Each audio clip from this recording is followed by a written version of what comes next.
The coronavirus expanding, the first deaths on the East Coast and the cruise ship stranded. The number of states affected growing. You can see the sweep of it since just last Friday to tonight. Now at least 401 cases across at least 29 states and the District of Columbia, at least 19 deaths. Tension on that Grand Princess cruise ship 50 miles off San Francisco, at least 21 on board testing positive for the virus.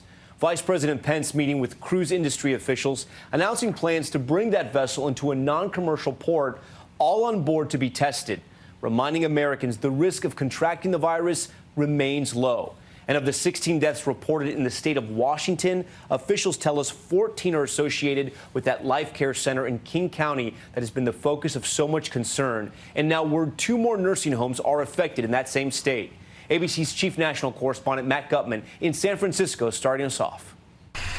Tonight, with the Grand Princess still circling off the California coast, concerns that all 3,500 people on board may have been exposed to coronavirus.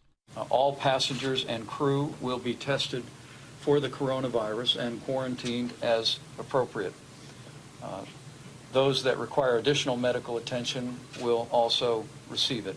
Details of the plan to quarantine on land still not final after 21 tested positive Friday and 4 days after the ship was linked to the deadly virus. And overnight, a scare. That announcement on the PA system. We have a guest who requires medical assistance at the moment. The ship maneuvering closer to shore. There, a woman and her partner medevaced, now on a tender ship.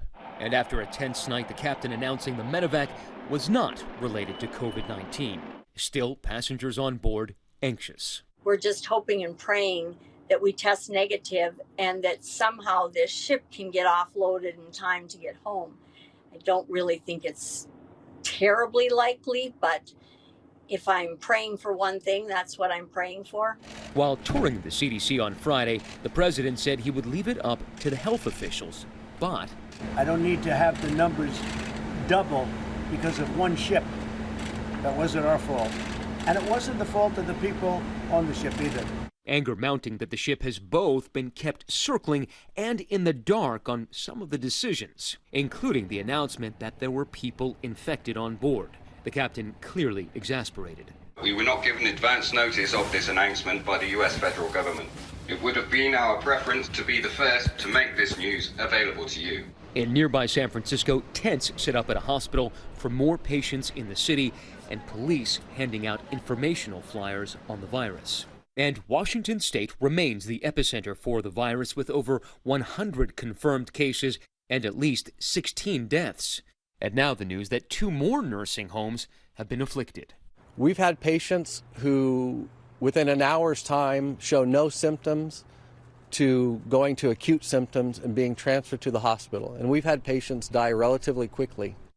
All right, Matt Gutman joins us now live from San Francisco, near where that cruise ship would have arrived. Matt, Vice President Pence saying all will be tested and some quarantine on land, but cruise officials are telling you they still don't know how this will be carried out? That's right, Tom, and it just concluded press conference. Cruise officials telling me they have not yet been informed by the federal government whether everybody on board will in fact be tested for the virus, as the vice president said. They added they haven't even been informed where the ship will dock or when. They say they don't even have a timeline yet by government officials of when these key decisions will be made.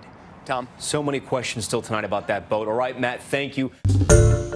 Hi, everyone. George Stephanopoulos here. Thanks for checking out the ABC News YouTube channel. If you'd like to get more videos, show highlights, and watch live event coverage, click on the right over here to subscribe to our channel. And don't forget to download the ABC News app for breaking news alerts. Thanks for watching.